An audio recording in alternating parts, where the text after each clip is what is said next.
Hi ഇപ്പോൾ Janaki versus state of Kerala Janaki V versus state of Kerala. ഇനി എപ്പോഴാണ് വീഡിയോ പോകുന്നതെന്ന് പറയാൻ പറ്റത്തില്ല. അപ്പം ഇന്ന് പടം റിലീസ് ആയിട്ടുണ്ട്. നല്ല മഴയൊക്കെ ഉണ്ടായിരുന്നു, പോയി കണ്ടിട്ട് വന്നാണ്. പടത്തെ പറ്റി പറഞ്ഞു കഴിഞ്ഞാൽ നല്ല ഡീസെന്റ് ആയിട്ട് മേക്ക് ചെയ്തൊരു മൂവി. പ്രവീൺ നാരായണനാണ് റൈറ്റർ ഡയറക്ടർ. പുള്ളിയുടെ ഫസ്റ്റ് മൂവിയാണ്, അതുകൊണ്ട് തന്നെ അവിടെ ഇവിടെയൊക്കെ ചെറിയ മിസ്റ്റേക്ക് ഉണ്ടെങ്കിൽ കൂടി നല്ല രീതിയിൽ മേക്ക് ചെയ്തൊരു മൂവി. സുരേഷ് ഗോപി ശരിക്കും തിരിച്ചു വന്നൊരു മൂവി എന്നാണ് പറയാം. കാരണം ഫസ്റ്റ് ഹാഫിലൊക്കെ പുള്ളിയുടെ അഴിഞ്ഞാട്ടമായിരുന്നു. അതും നമ്മളെയൊക്കെ പണ്ട് ഡയലോഗ്സ് കൊണ്ട് ത്രസിപ്പിച്ച ആ ഒരു സുരേഷ് ഗോപിനെ എനിക്ക് ഇതിനകത്ത് കാണാൻ സാധിച്ചു. കാരണം പുള്ളിയുടെ ഒരു കംബാക്ക് പോലത്തെ ഒരു മൂവി ആയിട്ടാണ് എനിക്ക് തോന്നിയത്. ഈവൻ ദോ കുറെ മൂവീസ് ഇതിന്റെ ഇടയിലൊക്കെ വന്നു പോയെങ്കിലും പുള്ളിയുടെ ഫുൾ പൊട്ടൻഷ്യൽ എടുത്തൊരു മൂവി ആയിട്ട് ഈ പടത്തിനെ നമുക്ക് കാണാം.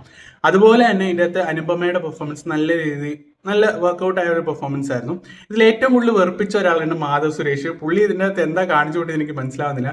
മേ ബി ഫ്യൂച്ചറിൽ പുള്ളിയുടെ അഭിനയമൊക്കെ ഒന്ന് മെച്ചപ്പെടുത്തിയത് നന്നായിരിക്കും. അതുപോലെ തന്നെ ഇതിന്റെ ബാക്കി ക്രൂ, BGM ആയിക്കോട്ടെ, സിനിമാറ്റോഗ്രാഫി, എഡിറ്റിംഗ് എല്ലാം സൂപ്പർബായിട്ടുണ്ട്. അവിടെ ഇവിടെയൊക്കെ കുഞ്ഞു കുഞ്ഞു മിസ്റ്റേക്സും കാര്യങ്ങളും ഒക്കെ ഇല്ലാതില്ല. എന്നിരുന്നാൽ കൂടി മൊത്തത്തിൽ കണ്ടിരിക്കാൻ പറ്റുന്നൊരു മൂവി. എനിക്ക് പേഴ്സണലി പടം നന്നായിട്ട് ഇഷ്ടപ്പെട്ടു. കോർട്ട് റൂം ഡ്രാമ ഇഷ്ടമുള്ളവർക്ക് ഡെഫിനറ്റ് ആയിട്ട് തിയേറ്ററിൽ പോയി കാണാൻ പറ്റുന്ന ഒരു മൂവിയാണ്. അപ്പം നിങ്ങൾ ഈ പടം തിയേറ്ററിൽ കാണാൻ പോകുന്നുണ്ടെങ്കിൽ കാണാൻ, കണ്ടിട്ട് അഭിപ്രായം പറയും. വീഡിയോ ഇഷ്ടപ്പെട്ട് ഷെയർ ചെയ്യുക, സപ്പോർട്ട് ചെയ്യുക.